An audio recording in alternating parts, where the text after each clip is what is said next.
नमस्कार. आता आपण आहोत चिंचपोकळी लालबाग येथे आणि आपण पाहू शकता मागे गणेशोत्सवाची तयारी आता मूर्तिकारांनी सुरू केली असून पौष महिना लवकरच संपेल आणि माघ महिन्याला सुरुवात होईल. या माघ महिन्यामध्ये आपण गणपतीची पूजा करतो. मागे गणेशोत्सव साजरा केला जातो. या मागे गणेशोत्सवाचं वैशिष्ट्य जर तुम्हाला सांगितलं तर या दिवसाला विनायक चतुर्थी आणि तिलकंदू चतुर्थी असं सुद्धा काही ठिकाणी संबोधलं जातं. यावेळी तिळ गुळाचे मोदक आणि तिळाचे लाडू फळं आणि मिठाई नैवेद्य म्हणून काही जण अर्पण करतात. आपल्या इच्छा आकांक्षा पूर्ण करणारी देवता म्हणून मागे गणेशोत्सवाला विशेष असं महत्त्व प्राप्त झालं असून कोकणामध्ये अथवा कोल्हापूर, सातारा, सांगली या परिसरामध्ये मागे गणेशोत्सवाला विशेष महत्त्व आहे. आपल्यासोबत मूर्तिकार आहेत. आपण त्यांच्याशी जाणून घेऊया की ह्यावेळी किती मूर्त्या आपण बनवून भक्तांना देणार आहे. नाव काय तुमचं? बसुरकर, भरत बसुरकरचा भाऊ मी. आमचा मेन भाऊ भरत, मी त्याचा मोठा भाऊ. आम्ही सर्व एकत्रित काम करतो. आमचा मित्रपरिवार सगळा असतो इथला.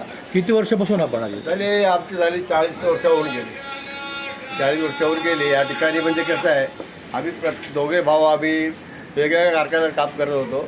आणि मग काय झालं, आमच्या मुलाने तिथल्या विभागातल्या आमच्या ज्या मित्रमंडळीने, तुम्ही तिकडे काम करतोय, मी इकडे करतोय, आपण तुम्ही एक ठिकाणी कारखाना करा ना आपला, तर आपण तुम्हाला मदत करू, ह्या उद्देशाने आम्ही हा कारखाना चालू केला. जवळपास लालबाग परिसर हा पूर्णच मूर्ती कारखान्याने मूर्तिकारांचे बाहेरघर आहे. काय सांगाल किती मूर्त्या यावेळी जातील दर्शन? आमच्या मागे गणपती कमी असतात, पण पुढे भाद्रपदमधल्या मूर्त्या भरपूर असतात, मोठमोठ्या मूर्त्या असतात.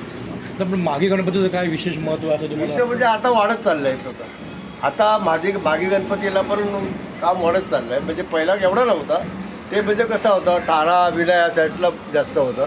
आता इकडे आपल्याकडे पण थोडाफार इकडे मूर्त्या आणायला लागली लोक मागेमध्ये, पण एवढं ना जास्त भाद्रपदच जास्त असतं. हे आता हे नवसाच्या कोणते असतात का? मागे गणेशोत्सवात बाप्पा विघ्नहर्ता म्हणून आमचे असणारे नवस पूर्ण करतात म्हणून त्या मागे गणेशोत्सवाला बरेच भक्त आता गणपती घरी गेलो 1.5 दिवस किंवा 5 दिवस. Cameraman Arun Patil sir, Navrashtra.